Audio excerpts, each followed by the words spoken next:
Hey y'all, and welcome back to the 14 Acres. I'm Leslie, for those of y'all that are new here or that don't know me.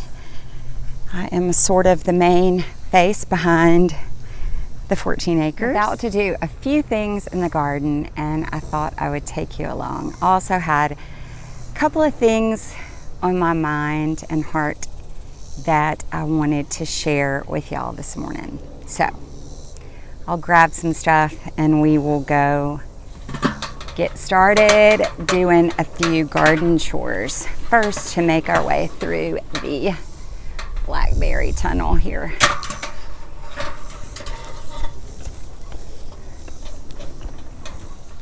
So there are always things that need to be done in the garden. Any gardener will tell you, probably the biggest lie they ever tell anyone in their family is, hey, I'm gonna run out to the garden for a minute. You know, all of a sudden you look down at your watch or you get a phone call saying, where are you? And you've been in the garden for 2 hours. And quite possibly, if you are like me, you have not even accomplished what you went out there to get accomplished in the first place. So that is life in the garden. Always stuff to be dealt with. For those of us that love the garden, it's easy to get lost in the garden and for time to slip away from you. Another thing that I was just thinking was the spiritual lessons that I learn in the garden. Every time I'm in the garden, God speaks to me. Like, how does God speak to you? Just these thoughts, these spiritual lessons that I hear in my mind, my heart, my spirit while I'm in the garden. One of which is to not let the bad things in our life take root, take hold. To stay on top of the bad things, the bad behaviors, the ill will towards people, the bad feelings, the hurts. The longer we let those things go, just like weeds and, things that shouldn't be in the garden, the longer we let them go, the harder they are to deal with once they take root. So that's my spiritual enlightenment and lesson for this morning in the garden is just, Leslie, deal with the bad stuff before it gets too bad. It's always worse the longer you let it go.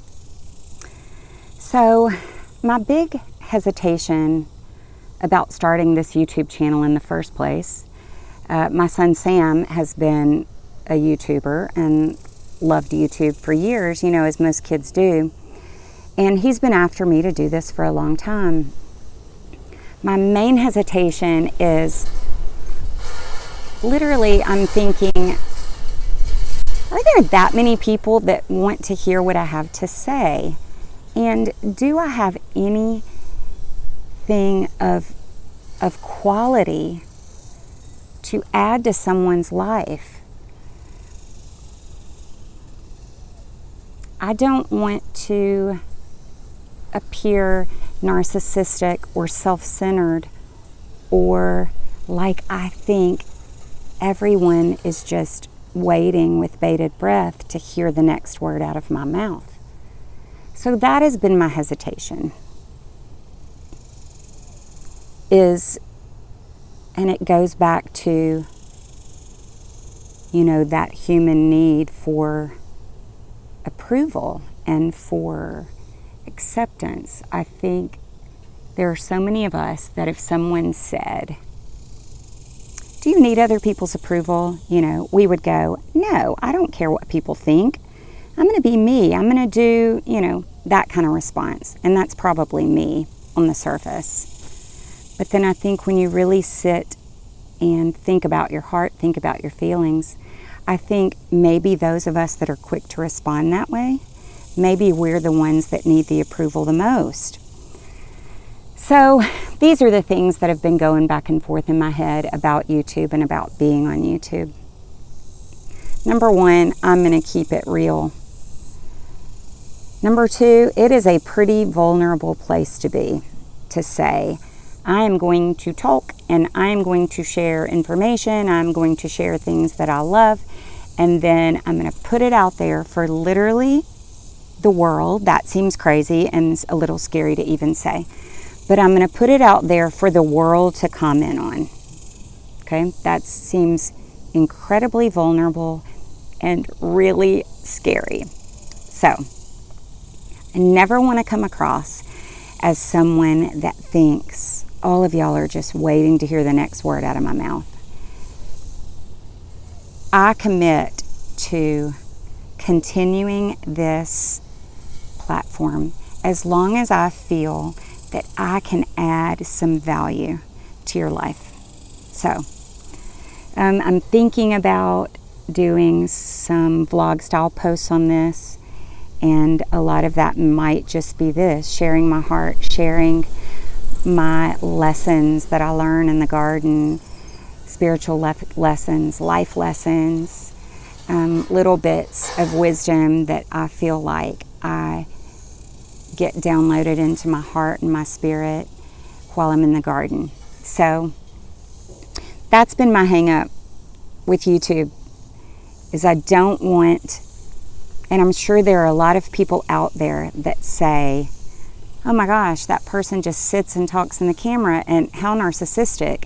You're sitting looking at yourself in a camera and talking to yourself basically, and then hoping that it adds value to someone. So I never want to come off that way, and that was my fear of doing this in the first place. So I like to think I have a pretty thick skin after 26 years in the operating room. And if anyone's worked in an operating room, you got to have a pretty thick, pretty tough skin, especially as an anesthesia provider. It can be a rough crowd. So I like to think I have a pretty thick skin and tough skin, but I think deep down, I think we're all vulnerable and, want people's approval. So that's it, y'all. That's me. And a leaf just fell on me. Felt like a bug. And I promise to keep it real. So I have some super exciting news to share. I put all the subscribers by number into a random number generator, and I've picked a winner. So the super exciting news is that when I was gathering things to put in my Leslie's Favorite Things gift bag, so I'll give y'all a quick tidbit on that. I've been doing this for years with my sisters and my mom. It goes back to the Oprah days when Oprah was the biggest thing that we all, sat down and watched every single episode every time she was on TV. She would do the big Oprah's Favorite Things giveaway. Everybody in the audience would get a car. Everybody would get a computer, all these crazy things. So sort of as a joke, in homage to that, I would do for Christmas for my sisters and my mom, Leslie's Favorite Things. But they're all like $2, $3, $4 things as opposed to tens of thousands of dollars. So it would be like my favorite lip gloss for the year and my favorite mascara and little things like that. So I do have a long history with this Leslie's Favorite Things. But so when I was looking around for things to put in this gift bag, I went online and ordered some of my favorite hand tools from Bridgetown Garden Tools. And y'all, he does not pay me to do this. Y'all get a discount. I don't get paid for this, but I love his products. His name's Brian. He owns Bridgetown Garden Tools in Oregon. So I went on his website to order a couple of my favorite things, and he sent me several extras and the sweetest note. So I decided to pick a second name. So the grand prize winner is going to get that $100 Tractor Supply gift card, my favorite hat that has 50 SPF. It's the best hat ever. Wear it all the time. I'm sure y'all are sick of seeing it, or else I'm going to become known as the girl in the hat. I could go into more about the hat later and my skin and history of that kind of stuff. But so Grand prize winner wins all that, plus the big bag of Leslie's favorite things. But because of Brian's generosity, there is going to be a second prize winner, and you are going to get a smaller Leslie's favorite thing gift bag. So thanks, Brian. Y'all go check out Bridgetown Garden Tools. Okay, y'all, the moment has come. Without further ado, the grand prize winner is Isabella Hastings from Rusty Bell Farms. I'm so excited for you. And thanks to my friend Brian, now there's a second place winner, and that is Carrie from Life on Back 40. Y'all, I'm so excited to be able to send y'all some of my very favorite things. So if y'all would email me at the14acres@gmail.com, we will get in touch. I will get your shipping info, and your goodies will be in the mail. So y'all have a great day, and I'll see y'all soon.